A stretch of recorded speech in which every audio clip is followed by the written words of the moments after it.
Tá aí. Então, o livro, quando ele é baseado em fatos reais, ele se chama uma biografia. Não só porque ele é baseado... Se ele for um livro com fatos verdadeiros, ele não é ficção. Mas ele não é biografia. Biografia é se eu falar da sua vida. Você começou lá correndo em Realengo, com o pé cheio de barro... Aí você foi MC, aí você teve o podcast. Você chegou Isso lá se chama uma biografia. É a história da vida. A história da vida, especificamente. Porque esse bio é vida. Grafia, se eu contar a minha história, que eu vim lá de São João, é a minha biografia. No Instagram não tem a mini bio? É isso aí, tá contando a tua história. Mini bio, de forma reduzida. Aí, por exemplo, um artista, uma pessoa pública, a gente conhece a vida dele. Se eu quiser... Eu pesquisei lá a vida do Silvio Santos. Às vezes eu posso contar coisas ali, aí tem biografia não autorizada, porque o cara lá persegue, não autoriza você contar isso. Entendi. Aí vai pra justiça. Entendi. Só que agora, detalhe, né, que agora o STF já diz que você tem direito de contar o que você quiser. É liberdade de expressão. E a própria Constituição diz que a pessoa que for biografada, né, não é bem essa palavra, mas ela tem direito depois de te acionar. Se você falar alguma besteira, você tem a liberdade, mas você responde pelo que você falar. Entendi. Por danos morais, ou uma inverdade, uma calúnia, que pode acontecer, né? O pessoal contou um boato sobre você. Aí eu vou lá, achei interessante. Relata aquilo lá. Que a pessoa não pode mais proibir. Se eu quiser escrever sobre o Roberto Carlos, ele não pode me proibir. Entendi. Só que se tiver alguma coisa que ele achou que foi ofensiva, ele pode me processar. Entendi. Entendeu? Interessante. Esse projeto aqui é uma oportunidade que eu tô tendo como pessoa de amadurecer e aprender muito, né? Esse daqui, ó, sem querer fugir muito claro. do roteiro, é como se fosse uma biografia que também é uma história verdadeira. Isso aqui é o quê?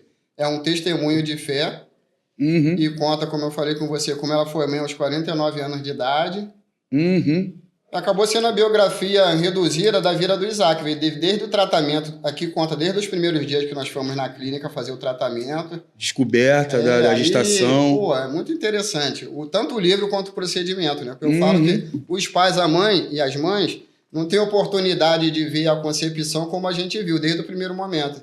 Pega o materialzinho, bota lá, aí faz todo aquele procedimento. Aí, tá vendo aqui? Eu não esqueço isso. Eu tinha umas 3 gotas numa seringa. Lembra da seringa de uma vacina? Claro, sim. Tinha 3 gotas. Ele falou, tá vendo essa gota do meio? Ele tá aqui, ó. Caramba, isso é emocionante. Né, cara? Não, e o interessante é que ele falava assim, a gente, na hora de fazer... eu fiz fertilização in vitro, né? Aí, até me emociono de falar. A fecundação esse bonitão aqui sou eu e meu filho. É uma foto real. Lá que no top. shopping. Não, o que é legal, até eu como escritora independente, para incentivar essas pessoas, porque, por exemplo, todos esses livros que você está vendo aqui, eu escrevi, ele me ajuda na revisão, e todas essas capas foi eu que fiz. Uma pessoa que está começando, às vezes ela quer fazer uma capa, ela tem que pagar não sei quanto por um capítulo. Se fizer diagramação, você paga. Ela faz a diagramação, ela faz a capa, eu faço a revisão. Eu aprendi a fazer isso numa época. Hoje está muito fácil, porque hoje... A internet, a gente pesquisa e tal. Você tá fazendo isso, faz né? até o livro, mas é aquela coisa, né? Não é a arte de quem cria. Não transmite total sentimento como você, aí, por exemplo, uma pessoa. Quando eu aprendi o meu primeiro livro, não tinha internet, eu não tinha Hoje tem gente que me procura, eu queria escrever um livro, como é que eu faço? Eu posso falar e tal, dou umas dicas, mas na época que eu fiz, eu não tinha internet para eu consultar. Não tinha nenhuma ferramenta para te ajudar. Era tudo na base da criatividade. Tinha um computador, mas era quase a época da máquina de escrever. Eu tinha um computador. Era quase uma máquina de escrever o computador antigamente. Isso, mas a internet de escada. Eu não tinha alguém para me inspirar, assim, uma pessoa que eu conheço que escreve. Então eu tive que aprender sozinha. Aí, vem também um pouco dessa coisa do meu pai, de ser autodidata, de pesquisar, de correr atrás. Influência. Eu peguei a minha máquina fotográfica, levei um menino na rua, tirei uma foto dele e fui batalhando. Essa foto também é real? Essa foto é nova. Esse aí já é uma... É edição nova. Peço licença aqui, tá bem? Fica à vontade. Esse é edição nova. Esse daí já é meu filho, já é esse mesmo daqui. Porque o menino... é o primeiro livro original. O menino que eu tirei a foto original, ele já tá um adulto e tal. Eu aproveitei meu filho, levei... E na época não tinha os registros da época. Não tinha, eu já tinha perdido o arquivo. Entendi. A outra capa é bem diferente dessa.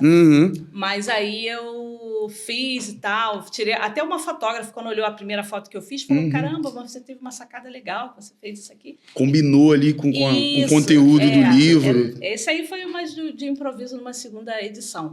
Mas é bem legal o trabalho de você depois ver Isso aí, esse livro, quando ele foi escrito, como foi o primeiro, eu não tinha intenção de vender, de me tornar escritora. Foi uma coisa mais pessoal. Mais pra família, Foi, mais entendeu? pra Mas aí, família. o que me levou a me tornar escritora? O retorno das pessoas. As pessoas compraram e falaram, pô, você tem jeito. Esse livro tá muito bom tá e muito bom, tal. quando vai sair o outro? Quando vai sair o outro?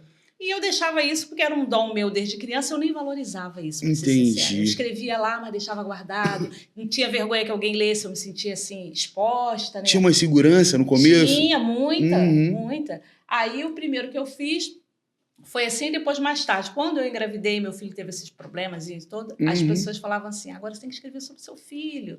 As pessoas precisam saber dessa história e tal. Porque aqui fala esses problemas que ela tá falando que ele teve, uma cranioestenose, coisa que a gente nem conhecia. A gente ouvia falar, não sei se você já ouviu falar, que a mulher ela não fechava, ficava aberta. No caso dele, ela fechou antes do tempo.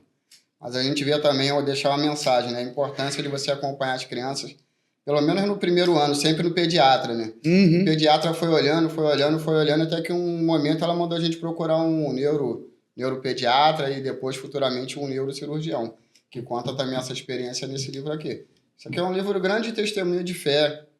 É por isso que é o Deus de Abraão, Isaac e Jacó. Como Abraão também tinha o filho da promessa, que era Isaac, né? Através de Sara, que era estéril. Então é um grande testemunho de fé. E além de ter nascido Isaac, aí teve também essa cirurgia que foi muito bem sucedida. Uma cirurgia dele aqui de orelha até orelha. Criança com 6 meses, você serrar o crânio.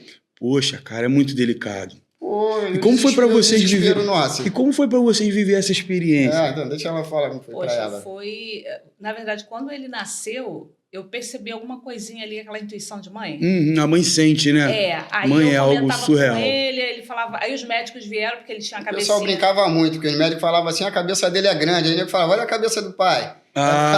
Rolava aquela... Isso, ele tinha a cabecinha, um formato meio grande, aí os médicos falavam assim, não, mãe, não tem nada de errado com ele, o garoto é esperto. Normal, tal. Mas eu ficava com aquela cisma. Aí depois a pediatra, ela falou, o problema não é o tamanho da cabeça, é a forma. Aí eu insisti com ela falou assim, olha, não tem nada de errado com ele. Aí eu falei assim, mas existe algum exame? Ela, você quer só para se tranquilizar? Eu falei, quero. Aí fizemos o primeiro exame, o médico falou, olha, a cabecinha dele realmente é um pouquinho grande, mas normal, o garoto é esperto, não tem nada. Aí, e ela, a pediatra acompanhava. Quando foi isso com 2 meses? Quando foi de 3 para 4, ela tinha mandado fazer uma segunda ultrassom na cabecinha dele. Aí ele falou assim, se ele não tem nada, então não vamos fazer. Já que todo mundo fala que não tem. Aí nós não fizemos. Ainda mais quando a gente ouve de um médico, a gente meio que... Só que aí, quando a gente voltou com ele no mês seguinte, com 4 meses, ela falou assim, cadê a ultrassom? Que eu passei mês passado. Eu falei, a gente resolveu não fazer, porque... Ela falou assim, não, mas agora tem que fazer, porque a cabeça dele a moleira tá fechando. Olha só, ele com 4. Desde que ele nasceu, eu insistindo. Era para fechar, a moleira está fechando, era para fechar com 2 anos. E agora você tem que... Aí ela ficou nervosa, mandou correr com ele, porque só de apalpar aqui, ela já estava sentindo... Aí ela fecha assim. Se a gente não sabe que aqui fizesse... a gente tem umas 3 ou 4 aqui na cabeça. Tem uma principal aqui do meio. Essa do meio fechou. Então, como ela fechou, a cabeça ali estava começando a projetar. Você poderia não fazer a cirurgia, mas se você não fizesse, ficaria ruim esteticamente e poderia ter convulsões também. E para